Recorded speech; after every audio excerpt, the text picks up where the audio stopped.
Welcome to Novelist Spotlight. This is Mike Consul, your host. In addition to being the host of this podcast and interviewing novelists, I am a novelist myself. I have 3 published novels. My latest is titled Lolita Firestone, a supernatural novel, and it is set in Sedona, Arizona and Cairo, Egypt. My previous novel is titled Family Recipes, a novel about Italian culture, Catholic guilt, and the culinary crime of the century. And my first novel is named Hardwood, a novel about college basketball and other games young men play, and that story deals with issues ranging from depression and racism to sex, religion, and university politics. All 3 novels are listed in the episode notes. I hope you will buy them, I hope you will read them, and I hope you will thoroughly enjoy them. Now, on with our program. I have been a subscriber to the New York Times Book Review for many years. And those of you familiar with it know that in recent years up front, they've got a feature called By the Book, which is basically a Q&A with an author or celebrity. And years ago, one of the celebrities they had on the By the Book page was Leslie Stahl of 60 Minutes and CBS News. And they had asked her what she's reading these days. And she said, I'm reading these hysterically funny books written by this guy named David Rosenfelt. And they have, dogs. The titles play off of dogs. Apparently, he's a dog lover. Well, since then, I love comedic novels. Carl Hiaasen and Tom Wolfe and Kurt Vonnegut, Douglas Adams, and so on. I went out there and I bought. So far I've read 4 David Rosenfelt books. One is Best in Snow. Bark of Night is another, Dog Tags is another, and then Open and Shut. And I wouldn't say they're dog-based novels, but dogs come into play. And if you are a person who doesn't care for pets or does not care for dogs, it wouldn't stand in your way at all. And reading David Rosenfelt's books. Also, I get the audio edition, and Grover Gardner, one of the great readers out there, does the audio. He's the guy who reads the audio editions of David Rosenfelt's books, at least the ones that I've listened to. And he's about as good as it gets when it comes to reading. Now, David Rosenfelt is known for, putting some dogs in the novels and playing off dogs in the title. But he's owned as many as, I think it's 42 dogs. Today he owns in the mid-20s in terms of dogs. We'll be talking about that a little bit.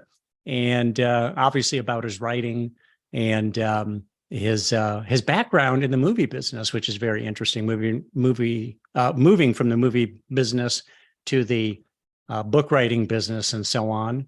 And obviously, David Rosenfelt is a guy in the spotlight today. David, welcome to the program.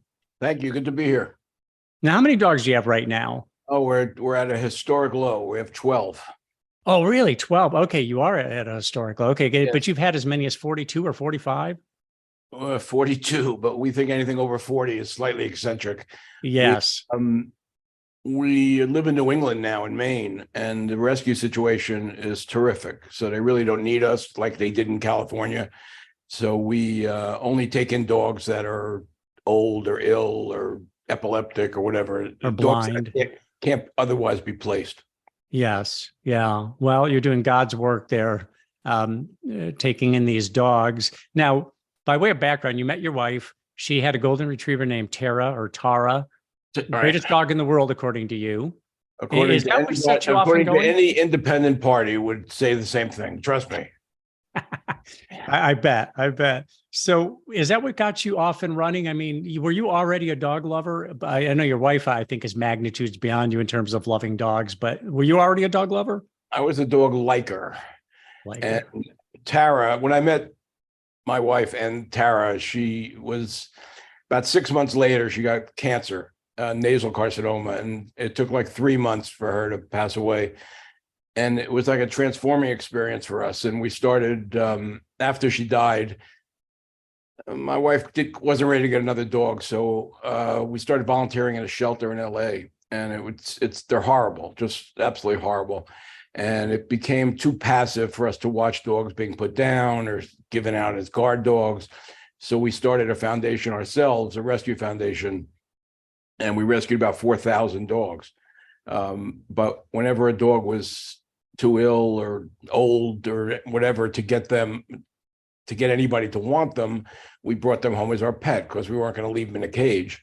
So that's how it started. So that's how the number built up. When you have 25 dogs and they tell you they're going to put down a golden retriever at 3 o'clock, you get number 26. So that's how it all started.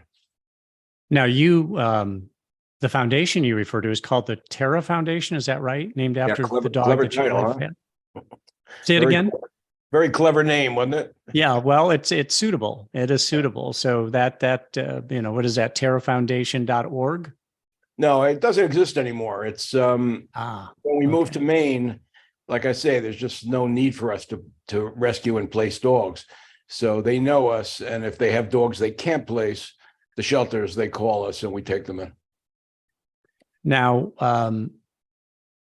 as I was saying at the top, your titles play off of dogs. There are dogs in your books. It's not over the top by any means. As I was saying, a person doesn't even have to like dogs to like your novels. But was there any calculus involved in dogs? Because there are, they always say, if you want to grab people's attention, put a dog or a cat in the photo or what have you. Was that part of your calculation in writing with dog-esque titles and dogs as characters? Yes, but it was belated. What happened was I wrote 5 Andy Carpenter books where Andy, the main character, had a rescue foundation. He liked dogs and he had a golden retriever, but dogs had nothing to do with the plot at all.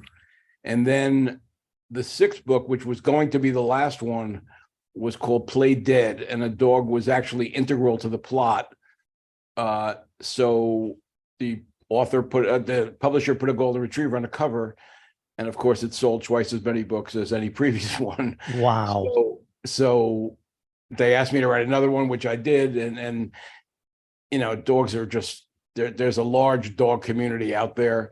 So now all the books in that series have a dog connection, in that something about a dog like triggers the mystery, some version of that. But after that, like you say, the dogs are not really important to it.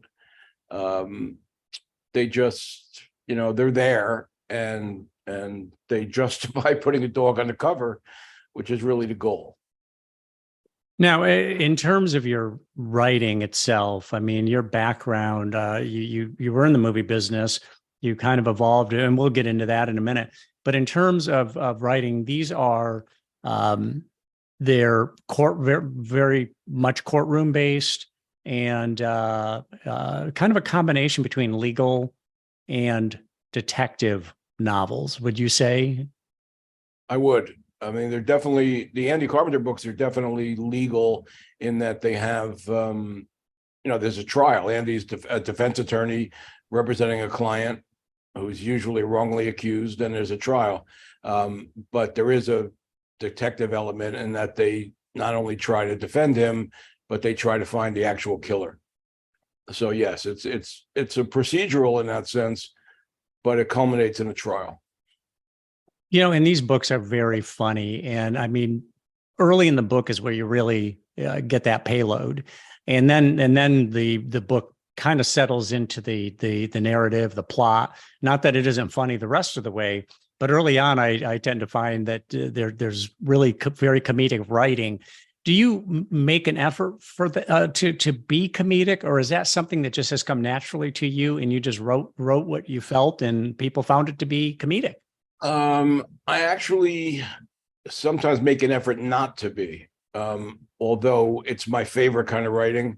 When I had written some standalones a while back, and the first standalone I vowed there would be no humor in it at all, to make it different from the Andy Carpenter books. And when I finished it, the editor got back to me and said she really likes it. It's hysterical. So it's like I sort of do it without trying to. And especially in the Andy Carpenter books, you're in his head. He's speaking first person present tense. So it's like being in my head, which is no place I recommend, but it's got that warped view of the world, and it comes out as humor. You're definitely right that in the early part of the books, there's more of it. So were you a class clown back in high school? I mean, were you considered a class clown? Does it do the irreverent and funny comments just come naturally to you? I guess so. I mean, I wouldn't say class clown was the right way to put it, but I definitely think that I relied on humor. I got out of I was really young as I went through school. I was younger than all of my classmates, and by a lot. And I think I used humor to, I'm psychobabble now, but I have never thought about this, but I probably used humor to, get accepted socially. So Andy Carpenter is your character. He's a lawyer. He's out there solving cases, and he's got how many Andy Carpenter books have you written now? What number are you up to? I honestly don't know. I think the other day I checked, so I could probably back into this by there's probably around 30, 28, 30. I'm not sure. Wow. And I've written 2 that haven't come out yet that are coming out this year. So how long does it take you to write one? I hope my editor is not listening to this, but I may, at the outside 5 weeks, I'd say. Wow. So you're a fast writer. You are a fast writer. Yeah, and when the deadline is due, I'll probably write the last 2/3 of the book in 2 weeks. What happened for me is I wasn't a writer most of my adult life. So I never learned the process. I never took courses or read books. So I sort of never learned to be painstaking about it. And my writing would probably be better if I was, but it's just instinctive to me. So I just sit down and do it. There's no such thing as writer's block. I just churn it out. What is your regimen? Do you get up in the morning to do this? Do the dogs sit in your lap or nip at your ankles while you're working?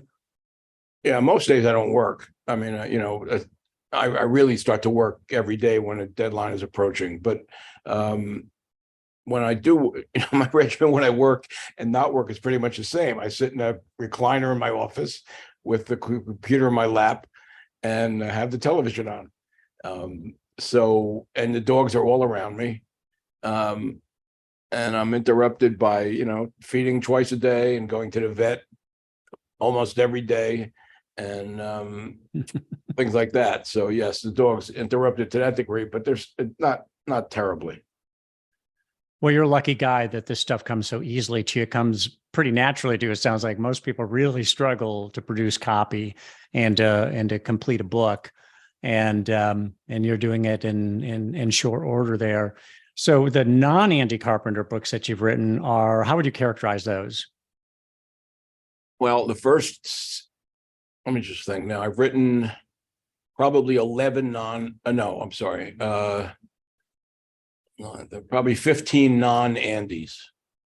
And what started out as I was writing standalones, and they were meant to be, like I said before, like thrillers. And I wrote 7 of those.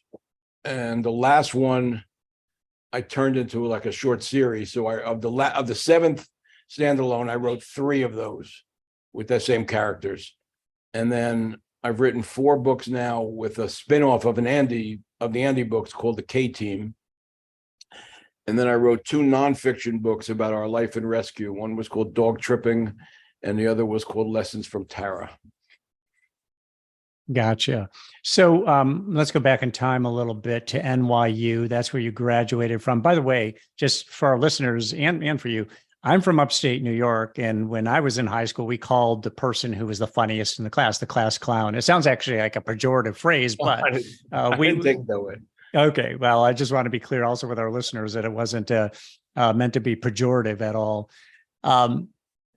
So you go to NYU. Did you study? You decided to go into the movie business after graduating, but were you studying cinema at NYU?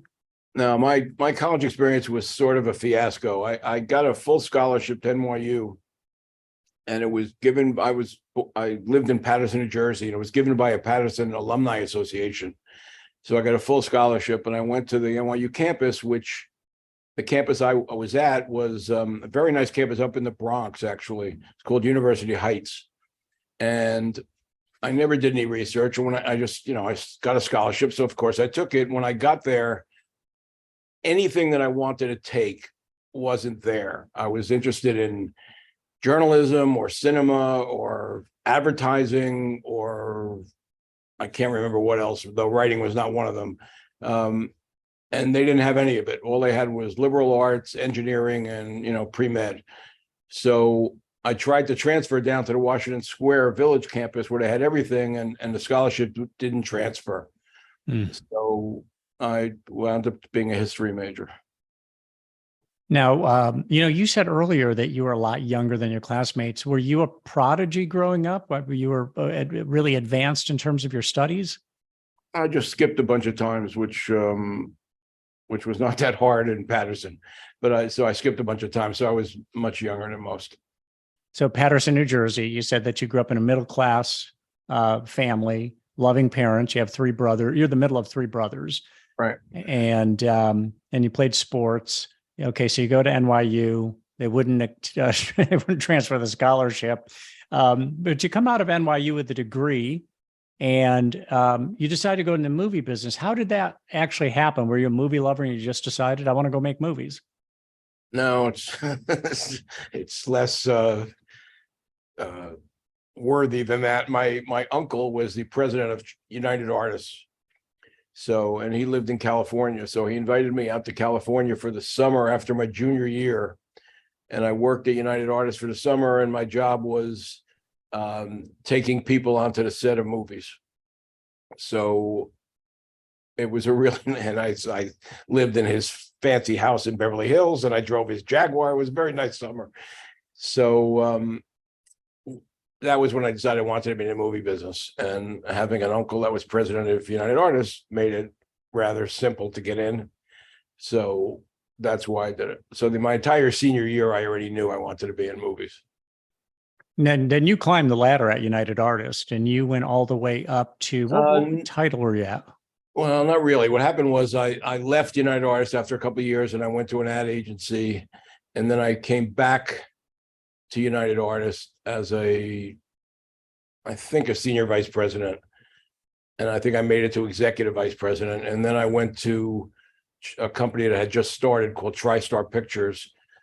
And I eventually became president of TriStar Pictures marketing when I left. And then I left the movie business after that. Okay. So I see it in my notes here now. So you say I failed miserably at it. Is that really true? It really is, actually. I mean, if you're judging my success in movie marketing by the success of the movies, then I failed miserably. I mean, we had, I worked on Rocky and Rambo, and so some films that were very successful, but overall we did not do well during my tenure.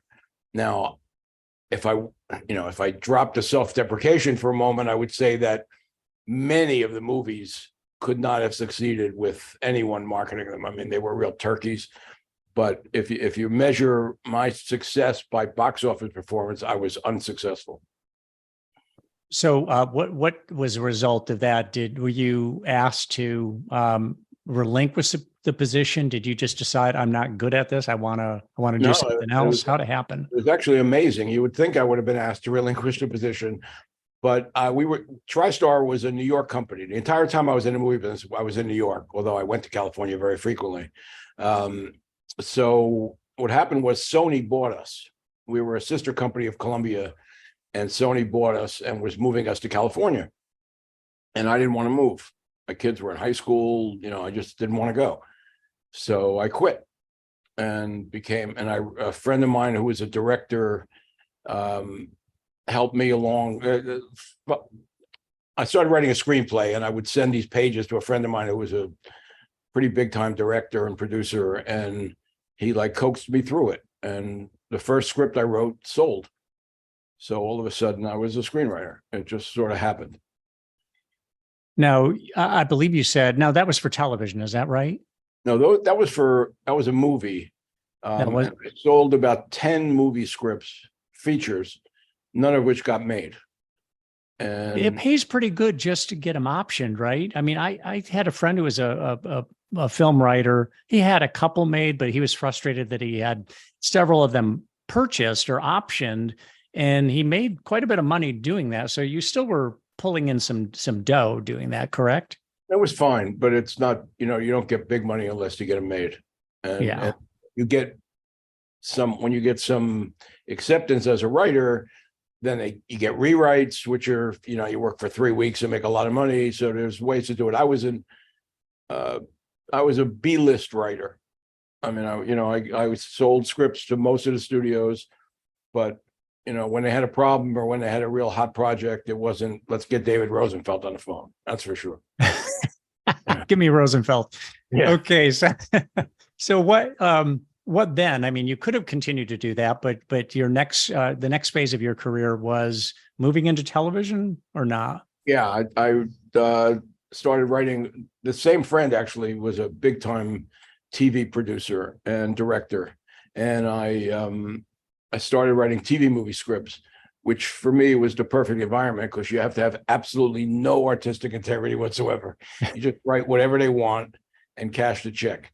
So I probably sold 10 of those, maybe less, maybe 8, and 3 of them got made. Were these Lifetime style movies or what? One of them was literally Lifetime, but the first one was ABC, and it was a Woman in Jeopardy movie starring a woman named Vanessa Marcil, who had been a soap star. And the second one was called Deadlocked, and it wound up on TNT, and it was David Caruso and Charles Dutton. And the third one was an awful movie that wound up on Lifetime. It was called Deadly Isolation. Gotcha.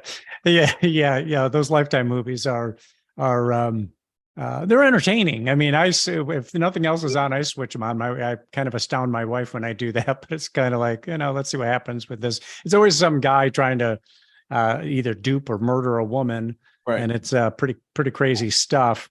Now, your decision to move out of television then was prompted by what? I know you're saying that there's no artistic integrity. Did you just did that all just wear thin on you? No, what happened was I was on a plane, I think, and I was watching, what do you call it? For A Few Good Men, A Few Good Men for like the 10th time. And I decided I wanted to write a courtroom drama, and it was, they weren't making them in television movies then, and still aren't. So I started writing it as a novel, and I wrote like 50 pages and gave it to my wife to read. And it was sort of like on a whim, and she liked it, the pages. And so I finished it, and I gave it to my film agent, and he sent it to a book agent, and she sent it to Warner Books, one publisher, and they bought it with sequels. So all of a sudden I was a novelist.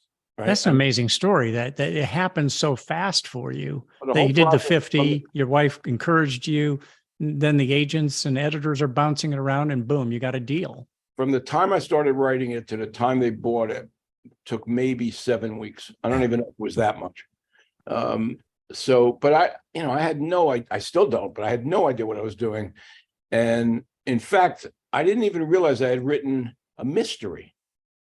I thought it was, I didn't realize there was no drama genre called legal, right? So I realized it was a mystery when Warner Books gave it to their imprint called Mysterious Press to release. And then I had no idea it was a series until they suggested, they wanted to buy it with sequels. They wouldn't buy it unless I promised sequels. So that's how it became a series. But I really never thought that far ahead. I never thought this would go anywhere. How many sequels did they want? Was this a 3-book deal, or were they asking for 5 or 6? I think it was 4, but total of 4, but I honestly don't remember. So you're not the kind of guy who grew up as a kid thinking, I want to be a writer. Like early in life, you knew this. That wasn't the case. And yet you end up obviously in the arts, and then you decide I want to write a courtroom thriller, and it just is happening for you. I mean, you obviously have a natural aptitude for the writing and the comedy, and yet it wasn't something that you were pining to do from the time you were a child. You kind of, it almost sounds like you fell into it, and now you're in the channel now. It's just everything is zooming ahead. I totally fell into it.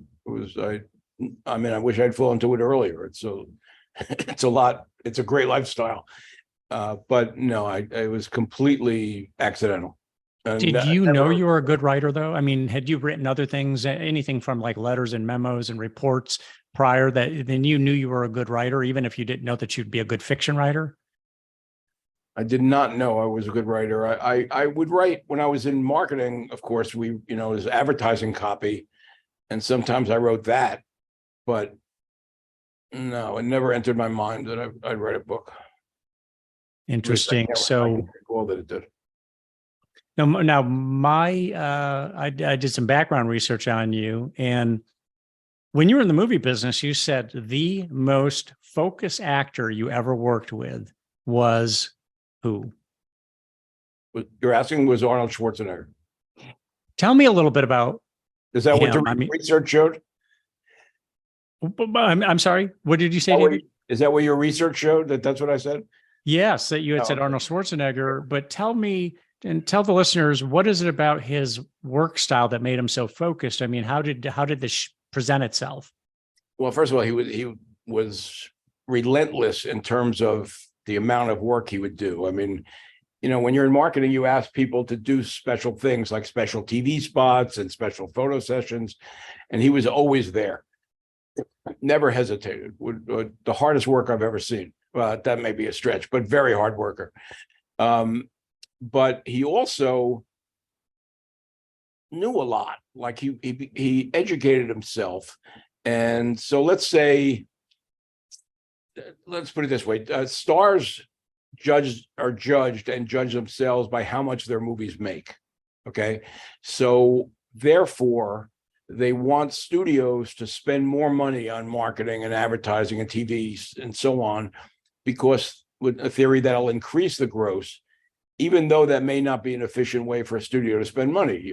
Studios don't want to overspend on those things, but actors are always, and directors and producers are always pressing the studio to spend more. Schwarzenegger would do the same, but he would come with knowledge. So he knew what a TV rating point is, what reach and frequency is. He knew the business, and that was very rare. I mean, usually it was just spend more money. And in his case, it was spend more money, and here's how you should spend it, and here's why, and so on, which was really impressive. So he actually was helping with the targeting of the marketing. Yeah, and candidly, we didn't need his help. His goal was to get us to spend more. We knew who our target was for an Arnold Schwarzenegger movie, right? It's not women over 70, right? But he just. I always tell this story, and I'll tell it quickly now. But he had a movie called Red Heat for us, and he played a Russian cop who comes to Chicago and going after a criminal. He meets up with Jim Belushi, and they fight crime. That's the rough story. So we're at a meeting one night, and the next day he's going on Good Morning America to talk about the movie. And we had Rambo 3 weeks earlier. And he always had a big rivalry with Stallone, but he was going on about how he saw Stallone on Good Morning America for Rambo 3 weeks earlier, and that how Stallone, they asked a question which got Stallone off on a tangent, and he didn't talk only about Rambo. He talked about something else unrelated, and Stallone thought that was horrible. Like, if you're there to sell the movie. So he said, there's nothing they can ask him that he wouldn't talk about Red Heat. So he said, try me. So I said, Arnold, how much did you weigh when you were born?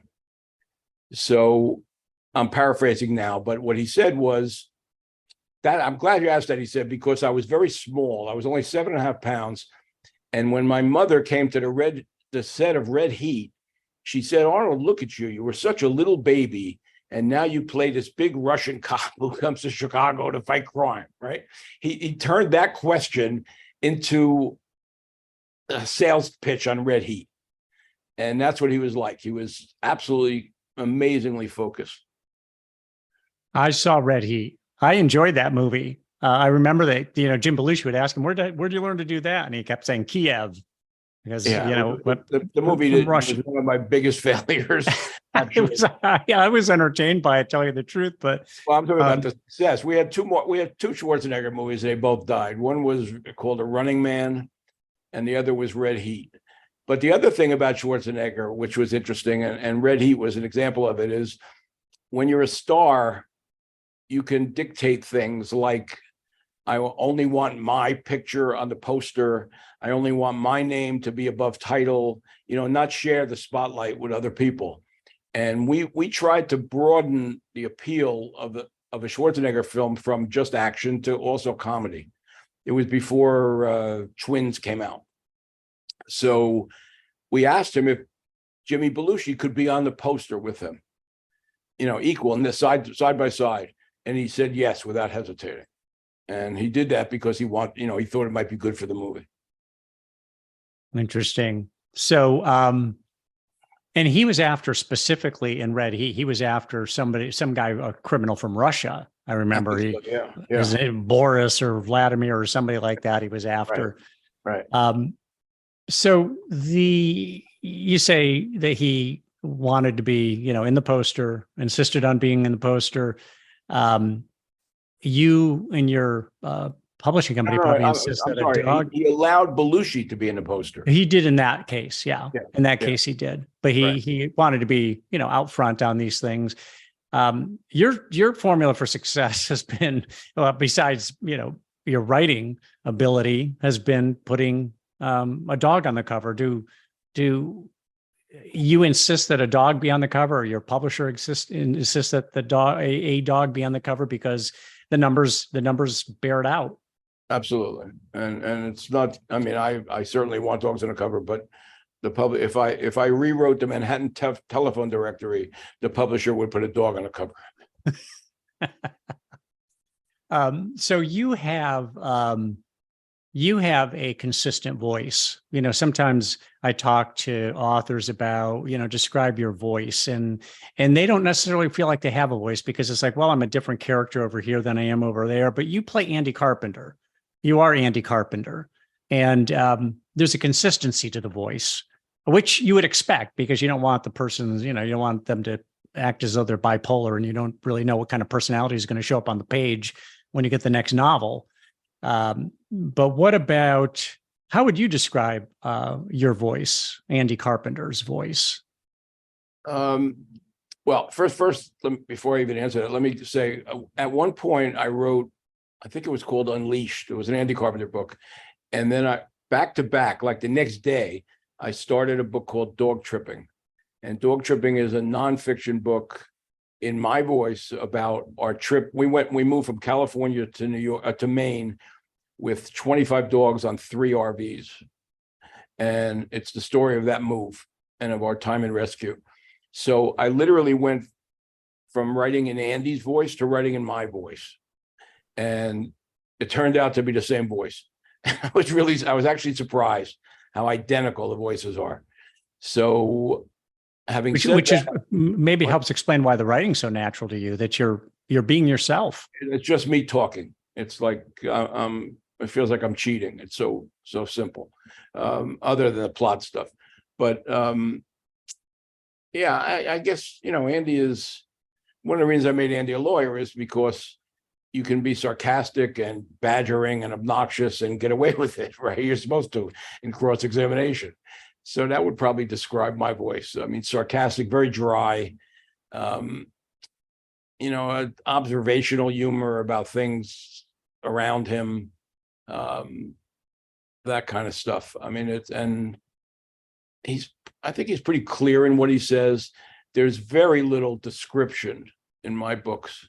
It almost never rains even. It's like, I'm not visual at all. And Andy doesn't describe the books describe his surroundings in a visual way ever, almost ever. Right. Yeah, it's not landscapes or the architecture or you know, the weather, as you were saying. It really is all about people interacting, which is, you know, that's really the core of it. I mean, that's part of what I like about it. So many times authors will, you know, they describe and it's gratuitous. A lot of it's just gratuitous description that really isn't necessary. That works for some readers, I suppose, not so much for me.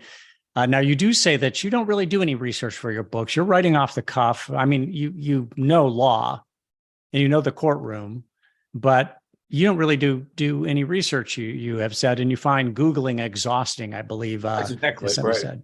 Right. Yeah, I just don't. I mean, I just sit down and write.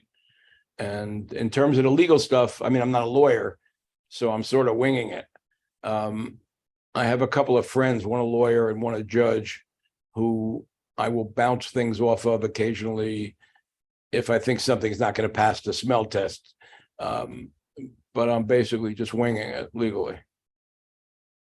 Do you have any one book? I know this is kind of a dangerous question to ask because it never seems to yield a real answer.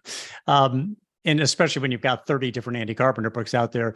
But is there one that is stand out for you, or one that you felt especially in the groove on? An Andy Carpenter book or any book? Why don't you let's say any book? Any book. My favorite book that I've written is by far the least successful of them. And that's my two favorite books are Dog Tripping and then my real favorite is a book called Lessons from Tara. And it's both nonfiction, right? Nonfiction in my voice, and they're both the story of our time in rescue. Dog Tripping is mostly about the crazy trip east, and Lessons from Tara is more about our life in rescue and about individual dogs and what it's like living with 35 dogs. So I love those books.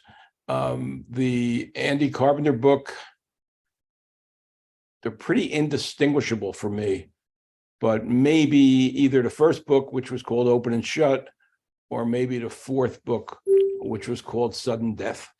Mm. I'll only say that because it's about football, and there's also a more of an emotional element to it. His girlfriend leaves him, though she comes back in later books. Are there any things that you avoid, that you stay away from in your writing? Now, you mentioned description, but I think that probably is natural to you, that you don't have an interest in describing things. But are there certain things that you just try to stay away from, or that you try to make sure that you integrate into the books? I certainly stay away from any dog getting hurt or killed. That's for sure. Mm-hmm. I mean, people tell me that they go into a bookstore and they pick up a book and they skim through to the end to make sure that they still see Tara's name near the end of the book, so they'll know she didn't die. So I stay away from that. I don't put any politics in the books. And in terms of integrating things, I mean, you know, they're formula books. You know, I mean, as try as I might, they all seem to follow the same formula. So I don't think there's anything special I try to add. I do like to have, you know, when I'm done with a book, I skim through it to make sure I think it's funny. But nothing else that I could think of. What do you see as your obligations to the reader? Obviously no injury, no killing or maiming of dogs, because that would offend the reader or hurt the reader's sensibilities. But just when you write a book, what do you think that expectation is of the reader, or what your obligation to that reader? I just to provide entertainment. I mean, you know, I don't delude myself into thinking it's great literature. I mean, I don't expect anybody to read one of these books and say, "Hey, wait a minute, I thought Hemingway was dead." You know, but I want it to be entertaining. Usually when I finish, I hate the book. I hate writing. I hate everything about it. And that a few months later, I'll get the galleys to proofread. And not only have I forgotten the book, but as I read it, I'm like, surprised by what I see, and I laugh at the jokes, and I generally like it. I can't think of too many cases where I haven't liked the book after a few months and thought it was, that it didn't meet my criteria for being entertaining, which is really all I care about. Right, right. So, what do you read? What do you like to read in terms of fiction? Well, it's hard for me because I can't read while I'm writing, right? So, because I wind up imitating the other author, which generally would be a good thing, I guess. But so the only fiction I read, I shouldn't say the only, but the fiction, the two writers I'll stop writing to read when a book comes out are Lee Child and Michael Connolly. But I like reading nonfiction much more. And what when it comes to nonfiction, is there a particular few subjects that you like a lot? I know you were a history major, so I don't know if history is part of that. No, it's not. More, I wouldn't say current events, but like I finished a book recently called Red Notice by Bill Brower, which is about his tangling with the Russians and his and them being after him, and him getting this thing passed in Congress called Magnitsky, which is who was a lawyer. It's fascinating. So I like relatively current stuff, 20th century. I'm reading a book now about the Klan in Indiana in the mid-20s, which is fascinating. The author of Red Notice, you mentioned Bill Brower, I think you said. I saw him interviewed on TV, and he talked about his experience in the book. So it gets your seal of approval. Then you said it's a good book. Oh, it's terrific. It reads like a fiction thriller. Wow. Okay.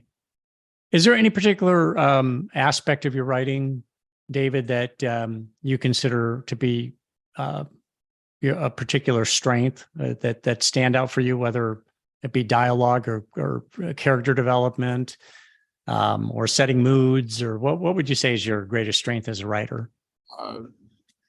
Definitely dialogue, and definitely voice. If there's anything that would distinguish me from anybody else, it's the voice.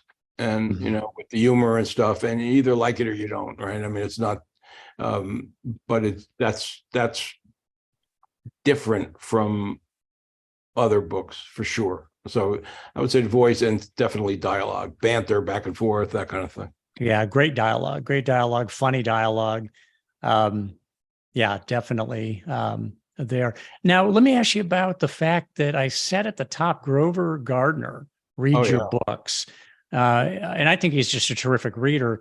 He's got to be in demand. How did you end up with Grover Gardner? Was he, because, a lot of times they try to make the voice of the reader sound like the author's voice. Your voice and his voice are very distinct. They're very different. I had no idea. He, the publisher got him for the first book. And then as they went on, they continued to, get him. He became the voice of Andy. And I believe it or not, I only heard his voice for the first time a couple of years ago. I guess I had some psychological reason for not wanting to hear what Andy sounded like, but people love him. I mean, I get an amazing amount of emails about Grover Gardner, and he's a major player in that world. Like, he reads the Robert Caro LBJ books. He reads John Updike. I mean, he really reads some serious stuff. And I'm like, he's like slumming it when he does the Andy Carpenter books, but he loves to do them. So I've never met him. We email to each other occasionally, but what happens is these books wind up, one of them won best book of the year in the, what they call, I think, the Audies, which is the awards for audiobooks. But they always get nominated for best book. I mean, they do great. And it's got to be Grover Gardner. I mean, the books are no better in video, in audio, than they are in print, right? I mean, it's the same writing, and they get all kinds of praise because of him. He's apparently beloved by the people who read these books. Yeah, he's great at what he does. He really is. You're lucky to have him. So fantastic. Just in wrapping up, David, looking forward, you're working on one book now, 2 books, 3 books. What are you working on right now? There's a book coming out actually in 2 weeks, July 4th, called, these titles are embarrassing, right? But it's called Flop Dead Gorgeous. And it's hey, they sell. Yeah, and as Andy Carpenter books go, it's one of the better ones for sure. I mean, I was very happy with it when I finished it. And then there's an even more embarrassingly titled book coming out. I read at Christmas, Andy, every year, and they come out in October, and it's called "'Twas the Bite Before Christmas." And I just signed it, and I've been writing 3 books a year, and now I signed a new contract, and next year I'm going to write just 2 books. There'll be an Andy that comes out in May and another Andy in October, but they're not, I have no idea what they're even going to be about yet. I don't know what they're about until I start writing them. I mean, I don't plan the story in advance at all. So you just start, okay, you have a starting point, you start to write, and then it develops and you figure out where you're going with it. Yeah, I don't think 3 pages ahead. I mean, I can't. It's exhausting. I'm not able to do it. I wish I could, but I can't. So the story just goes where it goes. Yeah, well, that's organic writing. There's a lot of people who absolutely cannot do that. You know, a lot of people who warn against it. I know I've written myself into a corner trying to do that before.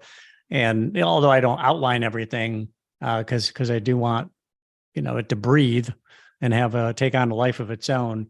It's dangerous for a lot of writers. So again, I wouldn't do it that way if I was able to do otherwise. But what happened was one time I had to. I'll be brief. I was hired to write a mini series for NBC, and when you write a mini series in those days, you had to write what's called a Bible, which is like a 50-page outline listing everything that's going to be in that script, and I had to do it because NBC said I had to do it. So I did. And the script turned out to be awful. And one of the reasons it was awful, in my view, was because having that outline took out all the spontaneity from the writing. Like I couldn't go where I felt I should go because I was stuck by the outline that I wrote.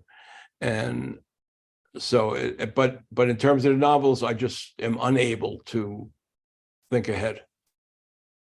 Well, it sounds like a more natural way to write. It's working for you. I really enjoy your books, David, and I appreciate you coming on the program. Thank you. Great interview. Thank you very much.